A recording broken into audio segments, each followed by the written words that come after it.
Good afternoon, and welcome to the joint general session of the ISO Board of Governors and WEIM Governing Body meeting. With that, I'll turn the call over to Roger Colanton from the California ISO. Please go ahead. Good afternoon, everyone. I'm Roger Collinson, the Corporate Secretary, and welcome to our joint general session. Let me start out with our roll call of the governing body and the board, and then I will turn it over to the chairs. So with that, Board Chair Bhagwat, excuse me. Present. Governor Borenstein. Present.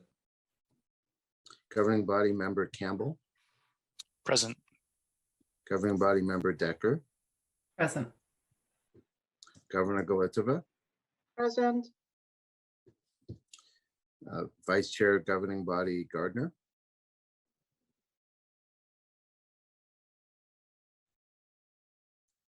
Jennifer, are you present?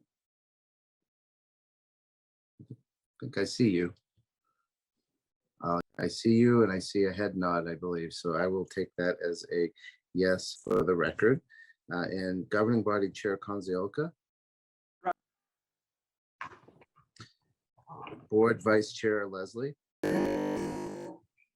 Governing Body Member Prescott. Present. And Governor Shorey. Present. Thank you, governors and governing body members. So let me turn it over to our chairs for their introductory comments, and we'll start with you, Chair Konzioka. Roger, thank you. On behalf of the Western Energy Imbalance Market Governing Body, welcome to our July 2022 joint meeting of the governing body and the Board of Governors. Today, we are kindred with the Board of Governors with our Hawaiian shirts for warmer weather attire on a hot summer month. Even right now out in the desert Southwest, even the lizards and scorpions are looking for some respite and have now put on their booties to protect their feet. I would like to welcome member Andy Campbell to his first joint meeting with the governing body and the Board of Governors. Andy replaces our outgoing and longtime governing body member Valerie Fong. And as a result of Andy Campbell becoming a governing body member, he left a vacancy on the Governance Review Committee.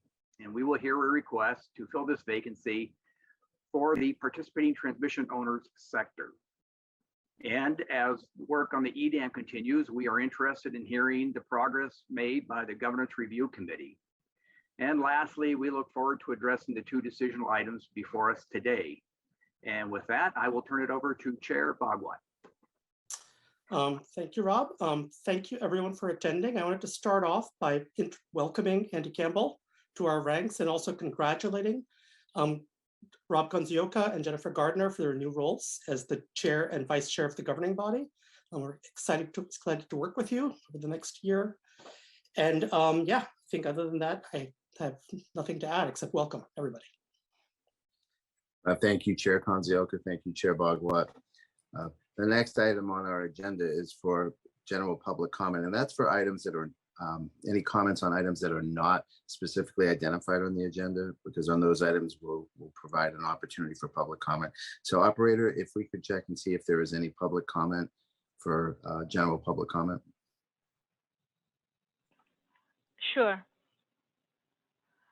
If you are using the computer audio, please feel free to place yourself in the comment queue by utilizing the raise hand feature located at the bottom of your screen. Move your cursor to make the toolbar appear if needed. If you're on a mobile device, tap your screen to display the toolbar, then press raise hand. You will be unmuted when it's your turn. A pop-up message will appear and you will need to accept the unmute message to become unmuted. When your line is unmuted, please state your name, affiliation, and your comment. If you're on the phone only, please press #2 to enter the comment queue. You will hear a notification when your line is unmuted. At that time, please state your name, affiliation, and comment.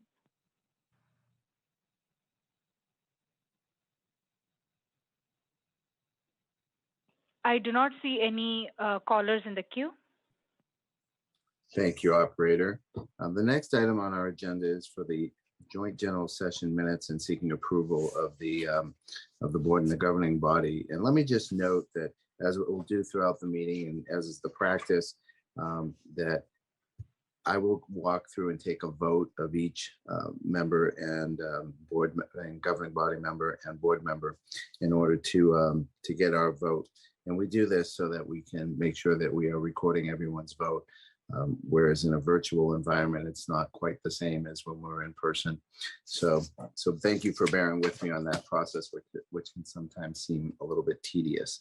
So with that, I will move that the ISO Board of Governors and the WEIM governing body approve the joint general session minutes for the May 11th, 2022 meeting.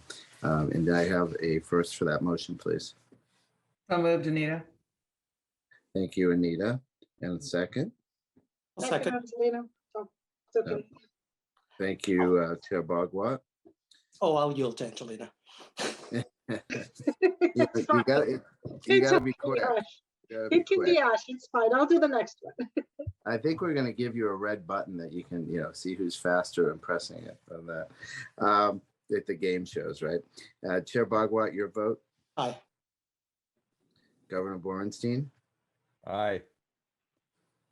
Member Campbell.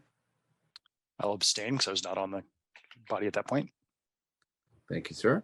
And Member Decker, Aye. Governor Galitova, Aye. and I'm sorry, excuse me, Vice Chair Gardner, Aye. Chair Konzioka, Aye. Vice Chair Leslie, Aye. Member Prescott, Aye. and and Governor Shorey. Aye. Excellent, thank you. The motion passes. The next item we have on our agenda today is for the WEIM Governance Review Committee update. And for introduction of the topic, let me turn this to Stacy Crowley, our Vice President of External Affairs. Stacy? Afternoon. Thank you, Roger. I am here again just to briefly turn it over to Therese Hampton, the chair of the WEIM Governance Review Committee, and she will provide an update on their latest activities. So I will turn it over to Therese. Great. Thank you, Stacy. Just an audio check. Can everybody hear me okay? Yes. Yes. Thank you. Great. Thanks. First of all, I do want to say a public congratulations to Andy Campbell as a new governing body member. We had the great pleasure of working with Andy over the last 2+ years on the Governance Review Committee. We are sad to see him leave the Governance Review Committee, but could think of no better place for him to be than with you all in the governing body. So congratulations, and look forward to working with him in this capacity. We, on Friday, the Governance Review Committee published a draft straw proposal. So it is out for public comment. I know I've been briefing you along the way, but I'm going to remind you about what we did to get to this point. As a GRC, we gathered at the beginning of the year. We looked at the work that we had done and put together some thoughts about what should be within scope for this proposal. We had a general session meeting, took public comment on that. We worked with that and then held a general session meeting in April where we shared what we thought should be in scope and some different ideas that we were exploring about what to put in the straw proposal.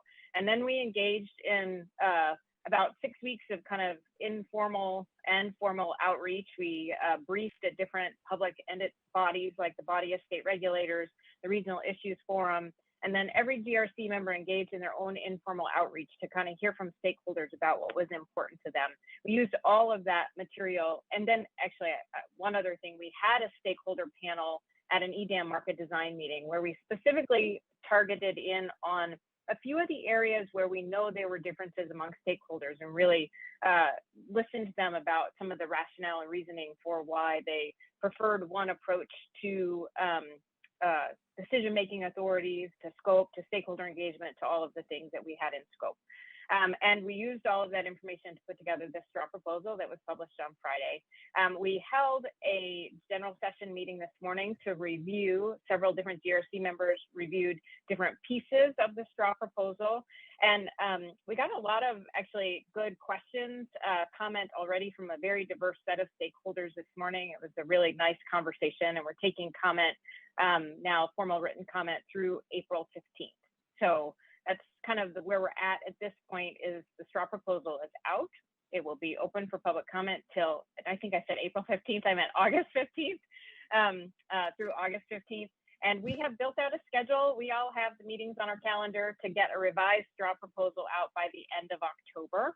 And we also have a plan in place to get to a final proposal by the end of the year. So we are prepared to put a governance proposal before all of you at the same time that you get an EDAM market design proposal. And I'm happy to take any questions from you.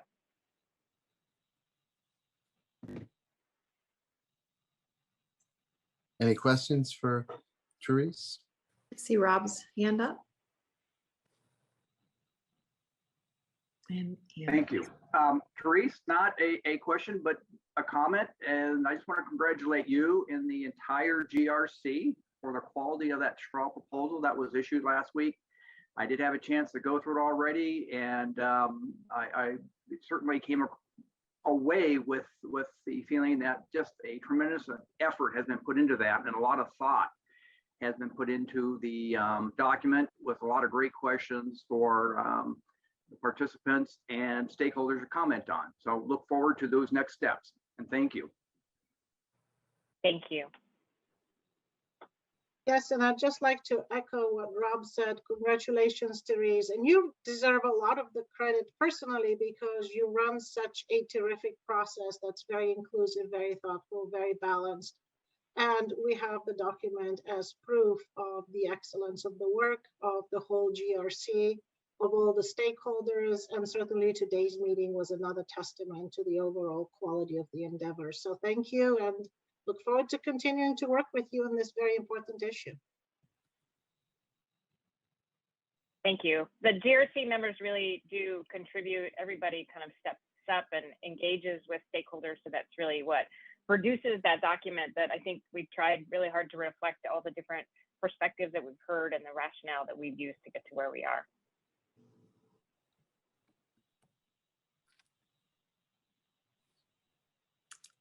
Okay, I don't see any more questions. Nor do I. So shall we move to our next item?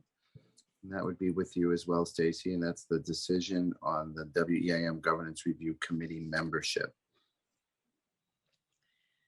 Thank you, Roger. And this was recognized here in this earlier agenda item, just the fact that Andy Campbell has left the GRC to take a seat on the WEIM governing body. And with that, there is just a discussion with the two bodies as to whether they would like to fill that position on the GRC, and recognize the sort of perspective and skills that Andy brought to the table, and see if the recommendation that the PTO sector brought forward would be acceptable and a good time to fill that position. So there is a memo that you all have seen. It discusses the makeup of the current committee, the GRC, and it also describes the discussion that Eric Eisman, who's another he works for PG&E and in California, and his sector, which was the PTO sector that originally nominated folks for the GRC, have talked about who best to fill that potential vacancy.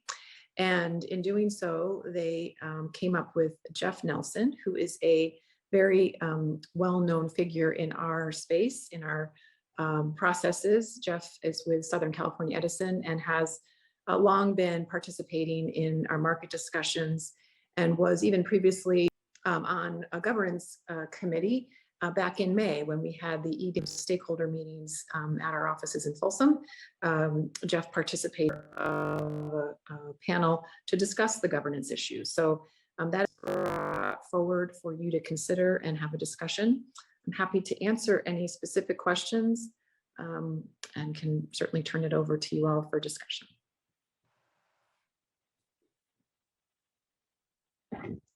If no one minds, I will start this discussion. So Stacy, you know, from my perspective, that this would be, it is obviously a difficult place and time to have someone considered to be on the GRC. You know, the GRC is well along the way. And I think that is very specific to the individual being proposed to fill the role for the GRC. You know, there could be many qualified people to take this task on, but they need to be in a position to hit the ground, not just running, but to be up to speed and ready with all the other GRC members. And I think in the proposal with Jeff Nelson, that the right person has been found. I think that one, you have an individual who is supported by PTOs. The PTOs really do deserve to have, I would say, equal representation on the GRC. Jeff is going to be capable and will be engaged right from the beginning. And so I personally will support a recommendation to have him join the GRC. Thank you, Member Konziolka, Chair. Thank you, Stacy. As I will also support Jeff joining the GRC, being one of the non-voting members on the GRC and knowing the dynamics. We have lost a representative from the PTO, the Participating Transmission Owner Sector in Andy, and have benefited from his presence on the governing body. We will benefit as the GRC with an additional representative. And as Member Konziolka pointed out, the Chair Konziolka pointed out, it is important to have someone who can hit the ground running. And certainly Jeff is that person. He is well versed with all the activities. He knows what's going on. He'll be able to fully engage and participate and benefit the GRC, knowing full well that we intend to complete our work towards the end of the year. So having him on board today would help us make sure that he's engaged in a timely fashion. So yes, I would support that as well.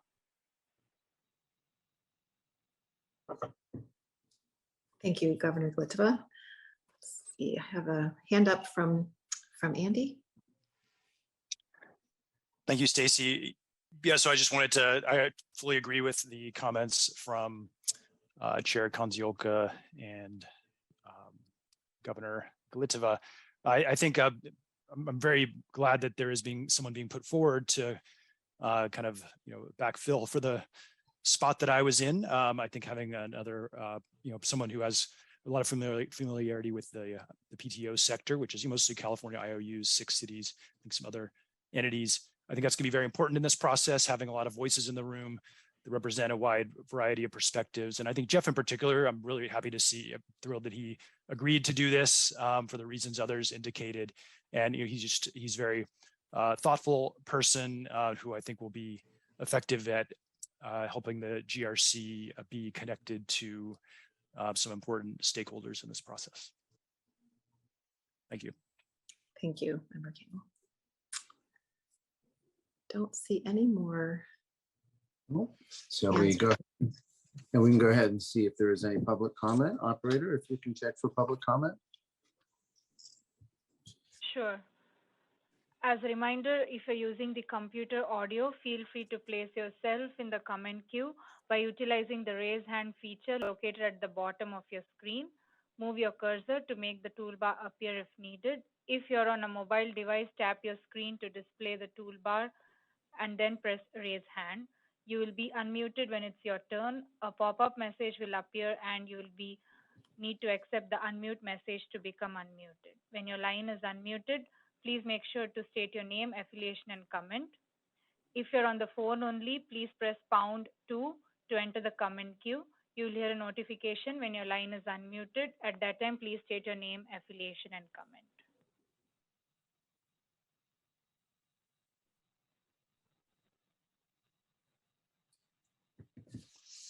Okay, I do not see any callers in the queue. Thank you, operator. Unless there's anything further from the board of the governing body, I think we're ready for a motion. Roger, I would move that we vote to bring Jeff Nelson onto the GRC in replacement of Andy Campbell. Okay. Let me go ahead and read the motion. Oh, damn. And then we'll go ahead and we'll take you as our first. Move that the ISO Board of Governors and the WEIM governing body jointly appoint Jeff Nelson, Director of FERC Rates and Market Integration, Southern California Edison, to fill the current vacancy on the WEIM Governance Review Committee. And Anita, are you the first on that motion? Yes. Thank you. And then if I can have a second. I seconded it. Roger, Mary. That's Mary. Thank you. Yeah. Okay. Sometimes with the, I'm doing three things and trying to remember okay, do I get that voice right? So I apologize if it sounds like I didn't know who you were. And let me go ahead with the vote. Chair Bhagwat. Aye. Governor Borenstein. Aye. Member Campbell. Aye. Member Decker. Aye. Governor Galitova. Aye. Vice Chair Gardner. Aye. Chair Konzioka. Aye. Vice Chair Leslie. Aye. Member Prescott. Aye. And Governor Shorey. Aye. Excellent. Thank you. The motion passes. The next item we have on our agenda is agenda item number 5, which is decision on reliability demand response resource bidding enhancements phase 2 initiative. And to introduce the topic is Anna McKenna, Vice President of Market Policy and Performance. Anna, can you hear me? Yes, thank you, Roger. Thank you. Well, good afternoon, Board of Governors, WEIM governing body members, colleagues, and members of the public. I am very pleased to introduce today's decision item on the second phase of the Reliability Demand Response Resource Enhancements. This comes to you as a joint decisional item under our governance classification. And Jill Powers, our demand response and distributed energy sector manager, will be presenting to you on our proposed changes. But before I turn it over to Jill, just as a reminder, earlier this year, we approved a number of changes to the Rdrr Reliability Demand Response bidding rules, and we have since implemented those changes. And today's proposed changes are in response to stakeholder requests that we consider changes to what we refer to as discrete reliability demands response resources. And with that, I will ask Jill to walk us through the changes. Thank you, Anna. Good afternoon, everyone. Anna did take a little bit of my introduction, but I'm going to go ahead with it. A decision is being requested on the Reliability Demand Response Resource Phase 2 enhancements. These enhancements resulted from the second phase of a stakeholder initiative, whose first phase was approved in March and later implemented in June of this year. Phase 2 of the Rdrr initiative proposes changes in the representation of discrete Rdrrs in the ISO's real-time market.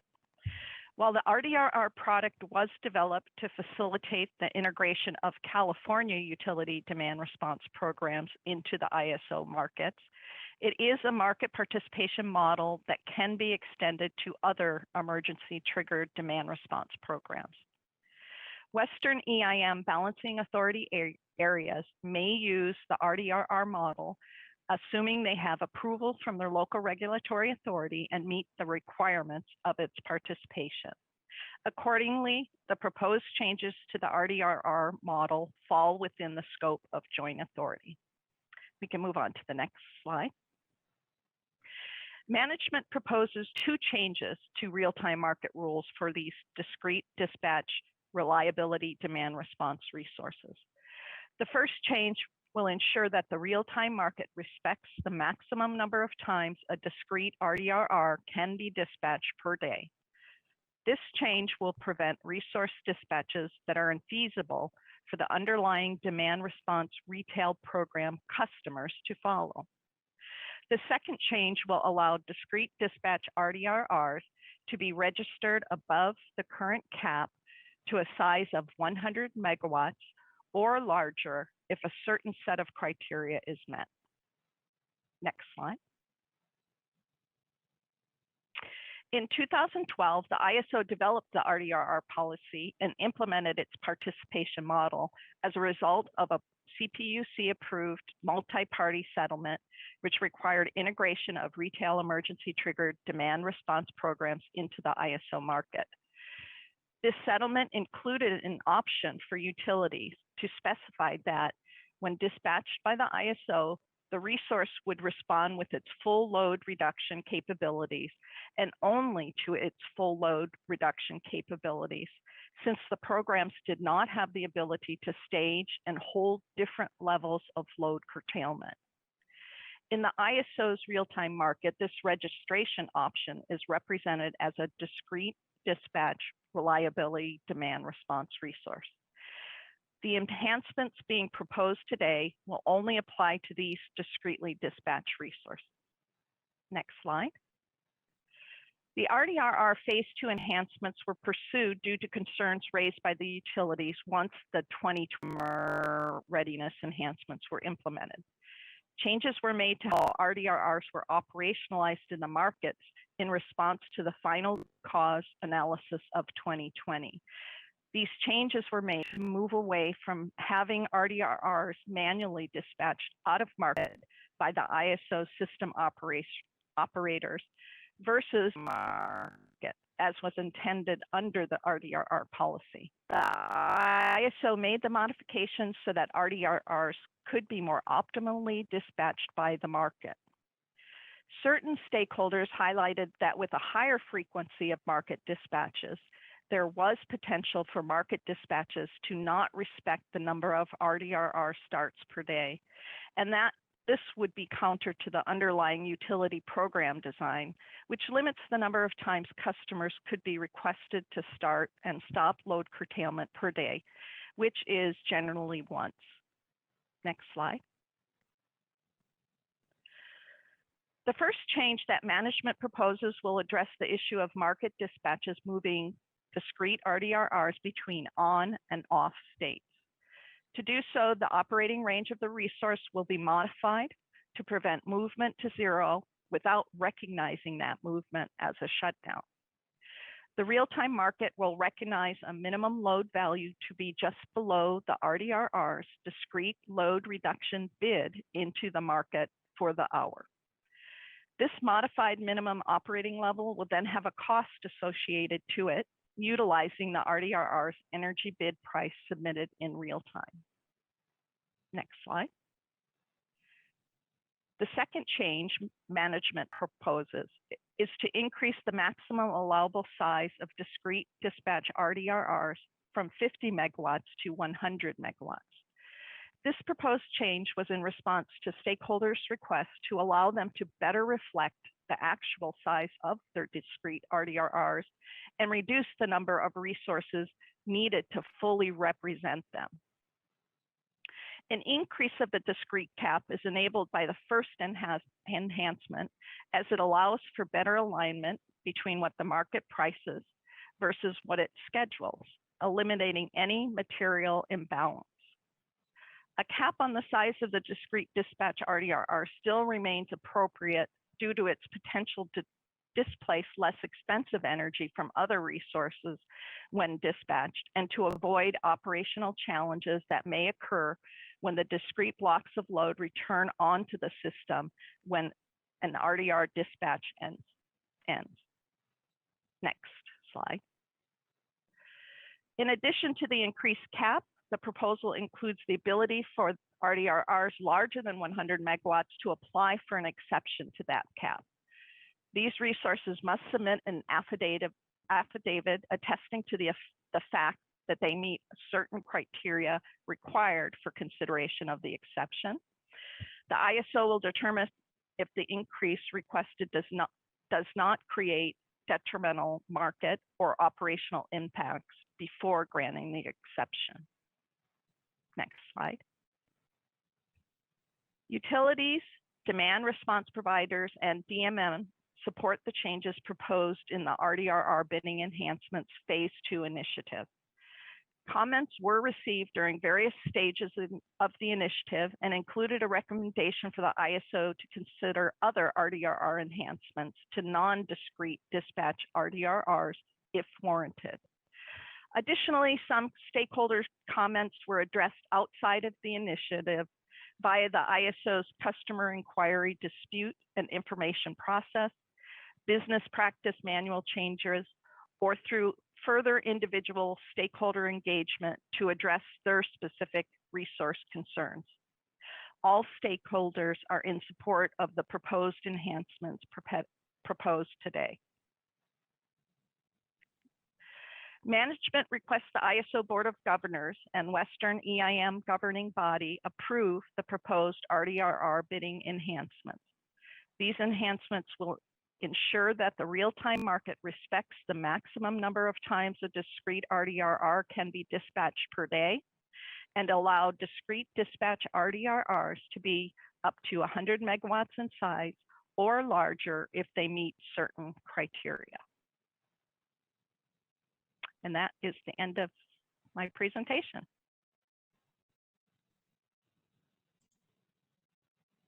Any questions for Jill? Thank you, Jill.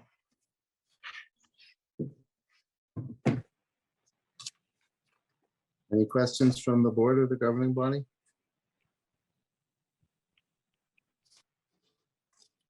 Okay, well, next up we have. Roger, there are two hands up. Roger, there are two hands up. Oh, I'm sorry. It doesn't, when the display's on, it does not show easily here. So I apologize for that. I was going the old fashioned way. I don't know who was first, but Rob, we'll start with you. Thank you, Roger. Jill, thank you for joining us today, and thank you for this presentation. Very clearly laid out. This proposal is well supported and has strong support.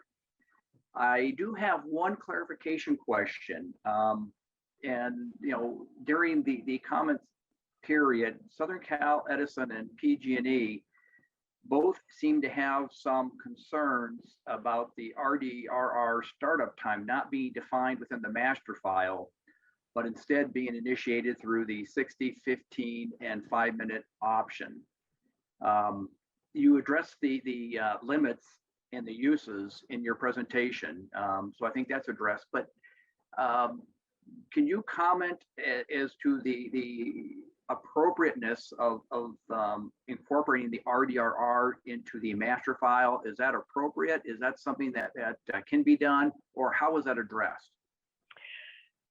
Yeah, I'd like to clarify a bit about that comment. And that comment was received during our initiative at the early stages of our initiative.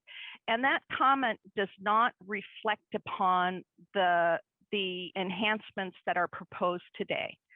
That comment is a reflection of an implementation of a prior enhancement in which their RDRR was afforded optionality to choose between dispatch options, to be an hourly dispatch, to be a 15-minute dispatch, or to be a 5-minute dispatched resource. The comment about the master file startup and ramp rate not being recognized is somewhat of a it is related to just the hourly option under this enhancement. And we have had further conversations with these utilities to give them a clear understanding of, first off, why that is necessary.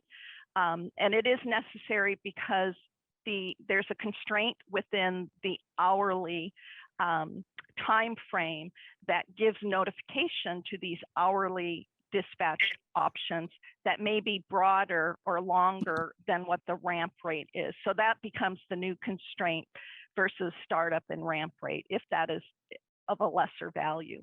So they recognize that, but also the bigger portion of that was the concern that that their startup and ramp rate would never be utilized, but it would be utilized, that master file value would be utilized if they were to be exceptionally dispatched, meaning they could be made available and respond in a shorter time frame than what's afforded to them under the hourly dispatch option. Jill, that was a terrific response, and that was great definition and detail and clarity. So thank you. That helps me a lot. And Okay. I will say with that, I have no concerns on the proposal and will support. Thank you. John Prescott, you have your hand up. I do. Thank you, Jill, for that presentation. And I just have a comment, much less technical than Rob's, but mine is one that I'm definitely going to support this. It makes sense to me. It's always good to see something that's supported by all stakeholders. That's always good. But I want to make a point that this is a tool that is available, as you pointed out, to all the EIM participants. I know that I think there's one or two outside of the CalISO footprint that are exploring this as an opportunity. I see this as another tool in the toolbox that really is afforded to these external BAAs that are participating in the market to try to better use their demand side resources. So I just wanted to make a plug that all the entities outside, if they have a look at this, it is a tool that they can use. So thank you. Welcome. And I do not see any other hands up, but I will give an opportunity if there's any more comments from the board or the governing body before I turn to our Department of Market Monitoring. Hearing none.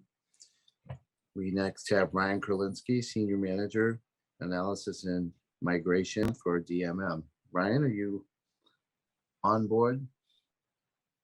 Yes, hey, good afternoon. Chair Konzielka, Chair Bogwat, governors and governing body members. This is Ryan Kurlinski from the Department of Market Monitoring.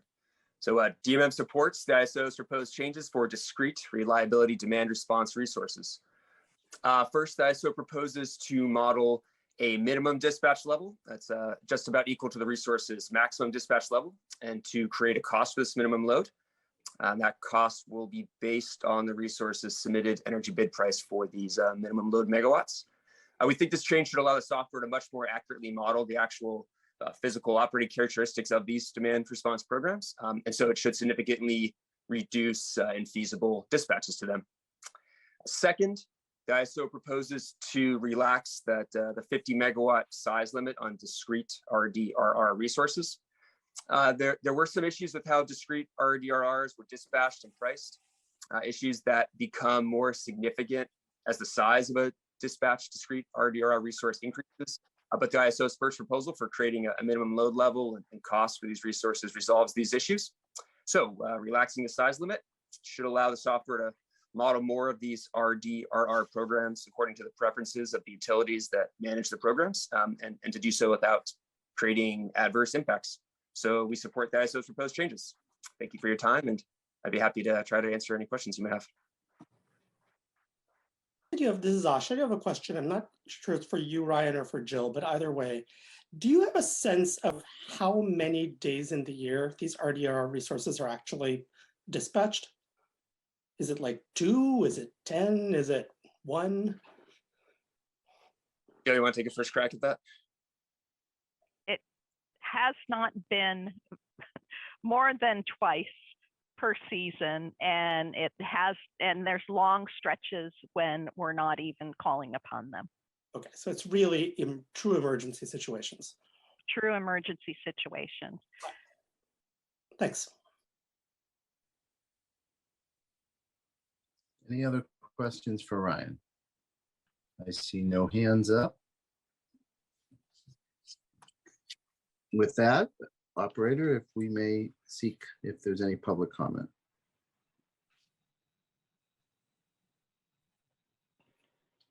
Sure. As a reminder, if you are using the computer audio, please feel free to place yourself in the comment queue by utilizing the raise hand feature located at the bottom of your screen. Move your cursor to make the toolbar appear if needed. If you're on the mobile device, tap your screen to display the toolbar and then press raise hand.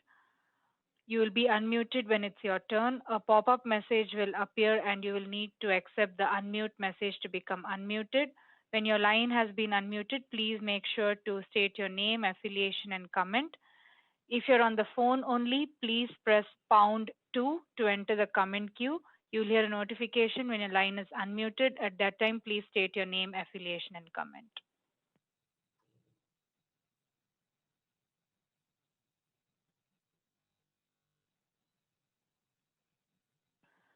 I do not callers in the queue. Thank you, operator. With that, and I can move to reading our motion. Move that the ISO Board of Governors and WEIM governing body approve the Reliability Demand Response Resource Bidding Enhancements Phase 2 proposal as described in the memorandum dated July 13th, 2022. And move that the ISO Board of Governors and the WEIM governing body authorize management to make all necessary and appropriate filings with the Federal Energy Regulatory Commission to implement the proposal described in the memorandum, including any filings that implement the overarching initiative policy, but contain discrete revisions to incorporate commission guidance in any initial ruling on the proposed tariff amendment. May I have the first, please? So moved. Bosch, and second? So moved. Second. John Prescott is second. Thank you. Chair Bhagwat, your vote? Aye. Governor Borenstein? Aye. Member Campbell? Aye. Member Decker? Aye. Governor Galiteva? Aye. Vice Chair Gardner? Aye. Chair Konziolka? Aye. Vice Chair Leslie? Aye. Member Prescott? Aye. And Governor Shorey? Aye. Thank you, board and governing body. The motion passes. The next we have on the agenda is item number 6, which is our decision on flexible ramping product refinements initiative. And again, Anna McKenna, our Vice President of Market Policy and Performance, will introduce the topic. Anna? Thank you, Roger. And I'm now pleased to introduce today's decision item on our proposed changes to the policy related to the flexible ramping product refinements that you've actually approved in 2020. This comes to you as a joint decisional item under the governance classification, and I'll try not to steal too much of Danny's presentation this time. Danny Johnson, our recently promoted market design sector manager, will be walking you through the proposed changes. But just as a little bit of an intro, this is a bit of an unusual request because we have not yet implemented the flexible ramping product refinements that you proposed in the fall, that you approved in the fall of 2020. So really what we're asking you to do today is to approve a change in the way we were intending to modify the consequences of failure for the WEIM resource efficiency evaluation as part of the FRP refinements implementation. And the core of that is to have local FRP procured locally. This change will allow us to implement the FRP refinements this fall, so it's very important for us in a timely manner. And with that, I will ask Danny to walk us through the proposed changes. Thank you, Anna. So I'm here today on behalf of the California ISO to request a decision on a modification to the flexible ramping products refinements policy. Can we go to the next slide? So we're proposing a modification to the flexible ramping product refinements design, specifically to retain the existing consequences for failure of the WEIM RSE, instead of limiting transfers to 0 as previously contemplated as part of the flexible ramping product refinements policy. We are not proposing any changes to the primary objective of the original enhancement, which was to procure flexible ramping product on a locational basis rather than zonally. This change ensures the deliverability of the product, which offers significant reliability and pricing benefits in the real-time market. The design change to limit transfers to zero was somewhat of an artifact of the move from zonal procurement to a location-based procurement, as the flexible ramping product would be procured more optimally on a location basis. Limiting transfers to zero allowed for a more precise settlement of the product. However, it is not necessary to change the consequences of failing the WEIM RSC evaluation at this time in order to implement the location-based procurement of this product. Can we go to the next slide? So as Anna mentioned earlier, it's been a bit of a journey coming back before you on this item. Flexible ramping product was developed in 2019 and 2020 and was brought for approval in the fall of 2020. At that time, the stakeholder sentiment regarding the failure consequences within the WEIM was very different, with the policy development for this product largely occurring prior to the August 2020 reliability events. There was a clear preference to limit transfers when parties in the WEIM were insufficient as a mechanism to avoid inappropriate leaning. After we completed the FRP refinements, specifically over the past year or so, we've really been drilling into the resource sufficiency evaluation, largely through the RSEE Phase 1 initiative. In that initiative, both stakeholders and you have clearly articulated to the CAISO that freezing WEIM participants out of the WEIM following a failure is not a preferred option. Rather, there's a preference instead to leverage the WEIM to increase reliability during stress system conditions, specifically allowing incremental transfers into a failed BAA at higher prices. In fact, right now, we've been working closely with stakeholders to develop a framework that does exactly this, allowing for transfers into a BAA that has failed the WEIM RSC at preset financial consequences. That is part of our RSEE Phase 2 straw proposal that we published earlier this month. We intend to try and implement those additional enhancements prior to June of next year. So in preparation for its tariff, I think we need to go back one more. So in preparation for the tariff filing and implementation of the flexible ramping product refinements policy, we saw this intended implementation to freeze all transfers to zero when any party fails the WEIM RSC. And we saw that to be in stark contrast of where we are heading in the RSEE Phase 2 policy development. In light of this, and because it's critical that we implement FRP this fall, we did conduct a truncated stakeholder process in May of 2020 to put out a paper that both identified this issue as well as proposed a modification to the FRP design, held a stakeholder workshop, and took comment on the proposed revisions. While we will discuss the proposed modification in additional detail in the next couple slides, significant stakeholder support on its proposed modification, which is ultimately why we are bringing this proposal before you for approval.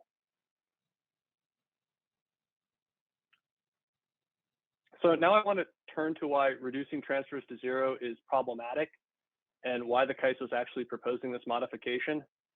So reducing transfers to zero following the failure of the WEIM RSC has the potential to create a reliability issue for a balancing authority area.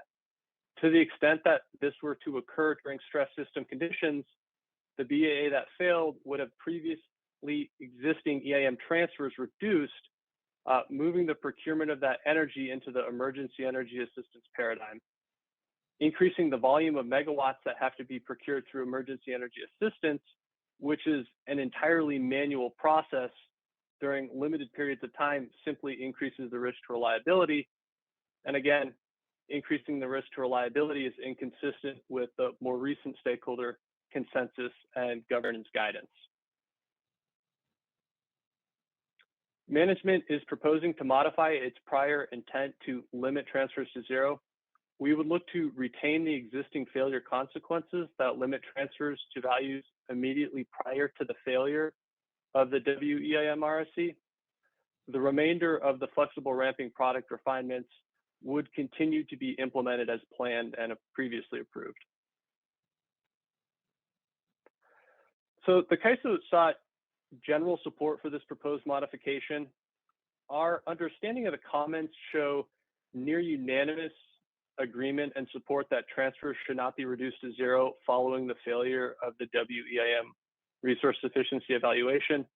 However, two different tranches of concerns were raised in this process. The first concerns that were raised issue that maintaining the status quo does not resolve the potential for inappropriate leaning. This is a fair point. However, the CAISO believes that any changes to the failure consequences of the WEIM RSC should be better considered in the RSEE Phase 2 initiative. This initiative is actively discussing this very issue at this moment. Second, some stakeholders raised concerns regarding the truncated nature of the process under which this proposed modification was developed. Again, this is a fair point. However, the CAISO believes that we have landed with the correct proposed modification for this issue. The CAISO also conducted additional outreach with all parties who expressed concern on this proposed revision. Our takeaway from that outreach was that these concerns are valid and remain, however, they are outweighed by the potential reliability and pricing benefits that would come with implementing flexible ramping product refinements in the fall of 2022. So in net, management recommends that the ISO Board of Governors and the WEIM governing body approve the flexible ramping product refinements modification. Doing this will maintain the status quo of failure for the resource sufficiency evaluation, which avoids adversely impacting reliability. This proposal will also allow the Cal ISO to implement the flexible ramping product refinements as planned in the fall of 2022.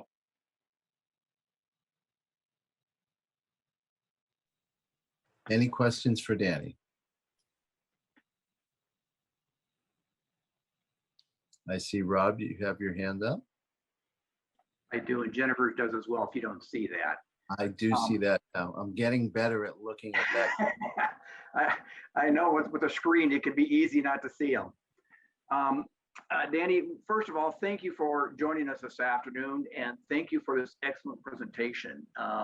I don't have a question, but really more of a comment. And the comment I have is in both the memo and in your presentation. I think it would have been very easy to have just gotten to the end game and looked like there was a very simple approval item and with a lot of support. But I think both the memo and your presentation highlights the nature of getting to where this outcome is. And there definitely was a lot of consternation in this process. And if you wouldn't have addressed it, I was going to. And I just think that both the memo and your presentation just does an excellent job of showing that there was some complexity in getting to the end game and making this recommendation, and also noting that we might be seeing this again depending upon the outcome of the work on RSC. So I just appreciate the work that was done by you and the team in pulling this together and presenting it the way it's been presented. So thank you. Thank you, Rob. Thank you, Rob. Jennifer, I think you were next.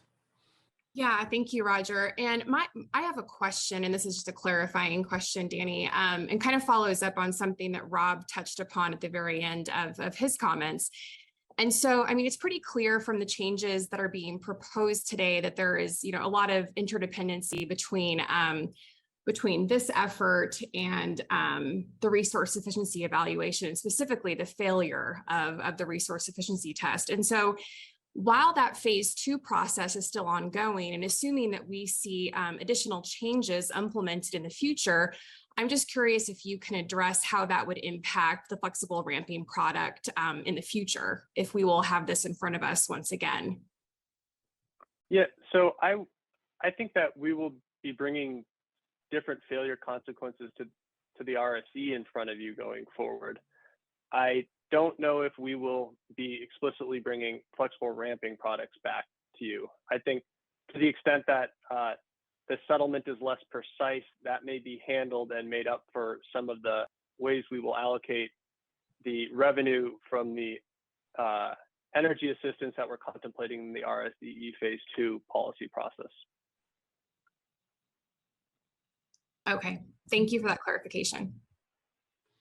Anita? Anita, you're next. Thanks. And to Anna, your team, Danny, those that worked on the example of listening to stakeholders, you had a very good point and that you guys acted upon. So I think it just shows the responsiveness of the ISO. So I appreciate that. Thank you, Anita. Andrew, you had your hand up. Thanks. Yeah, thanks, Danny, for the presentation. I think as Rob alluded to, and you did directly in your presentation, there back in the May comments from stakeholders, several of them were kind of surprised by this topic and not maybe expressed some lack of awareness that there was already that this prior 2020 policy decision kind of had this implication. But I guess put this as a comment. I appreciate that you did address that head on through this presentation and explained how there's some things that changed since 2020, including the stakeholder sentiment around the failure, kind of where to go with in terms of failure indications. But just want to see if you have any other comments on kind of how you on sort of helping stakeholders be comfortable that you did you're listening to their concerns at this point. And I'll say these stakeholders who had concerns actually were very supportive of this outcome. So that's certainly an important point. Yeah, thanks, Sandy. We try to be really transparent with this process. As soon as this misalignment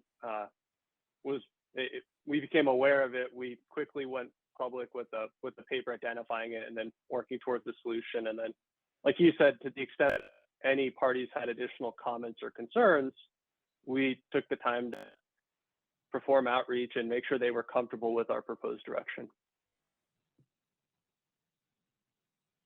Thank you. Danny, the proposal before us, I have no issues with at all. I want to get big picture. Is the hope that making the flexible ramping product locational is going to make it more sort of a robust market? Because my impression is till now, the price of the product has been hovering around zero. Is that the goal here? Yes, Ash. That's the big primary driver of the to make this locational. I guess getting a little bit into the weeds, the original awarded this based off opportunity cost, the lowest opportunity cost capacity that was behind a transmission constraint. So it rendered some of the awarding of this product undeliverable, which I think that we can rectify with this enhancement.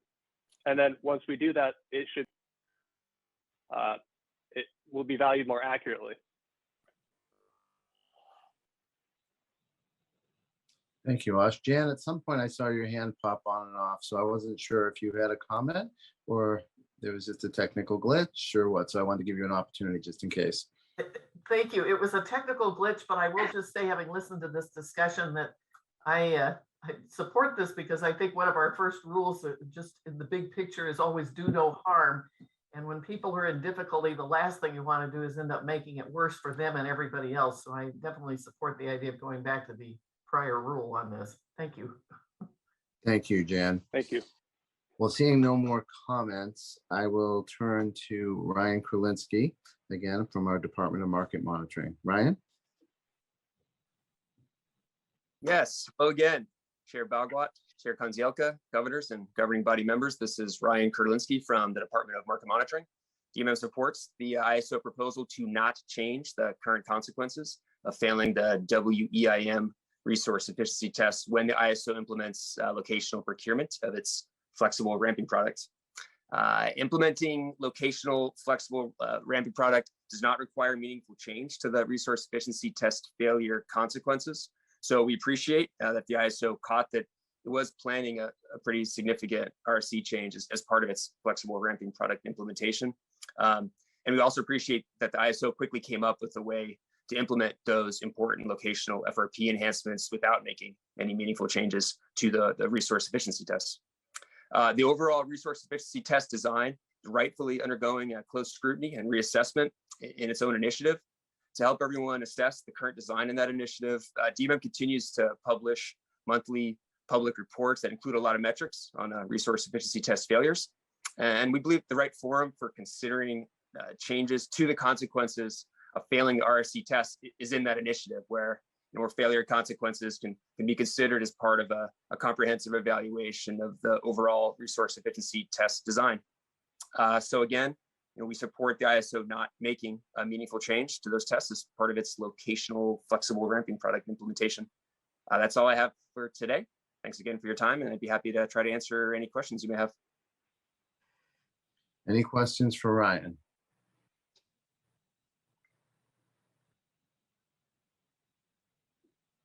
Okay, I'm getting good at this hands on the Zoom, so I see no hands up. And with that, let me ask the operator to please check for public comment.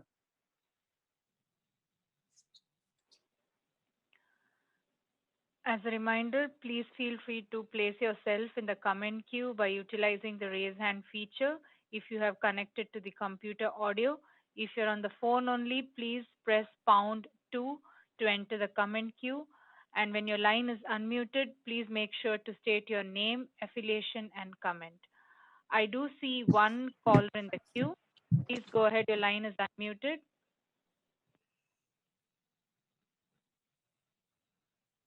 Caller, Good please afternoon. identify yourself, your representation. Good afternoon. This is Jeff Nelson from Southern California Edison. Exciting day today. Thank you. I just wanted to offer our support for what the ISO has proposed, and also just thank them for drawing this sort of very technical issue that could have been very important back to the attention of stakeholders. We really appreciate that. There was a very subtle nuance, and I just want to recognize the proactive nature of what the ISO did here, and just thank them for the actions they took and for getting the stakeholders focused and engaged. So we support it, and we thank the staff for the good process here.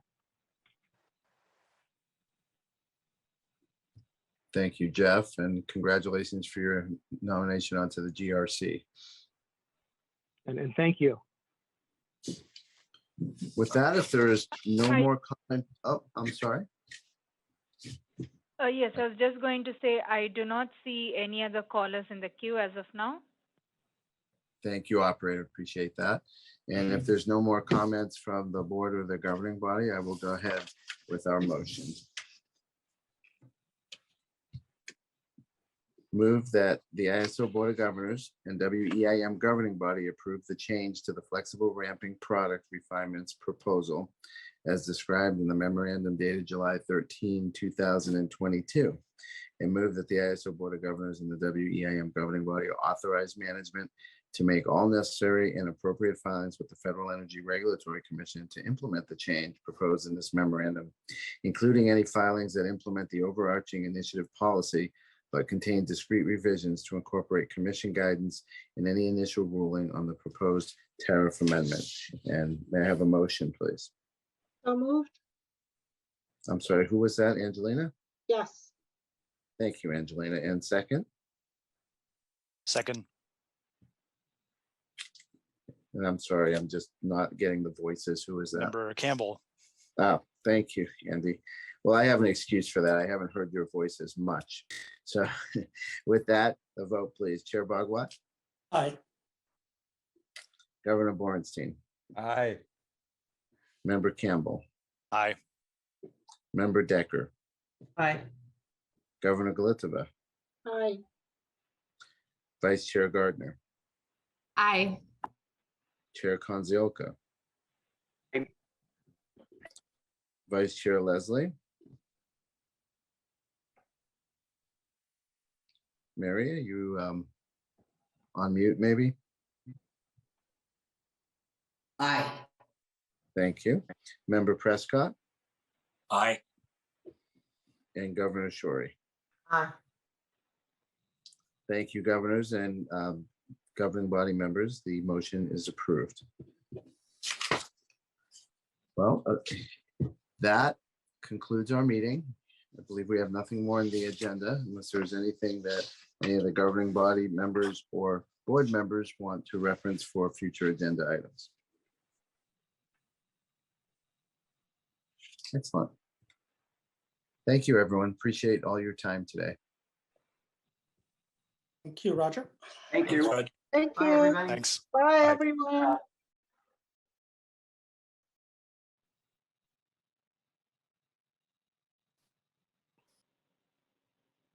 That concludes our conference. Thank you for using event services. You may now disconnect.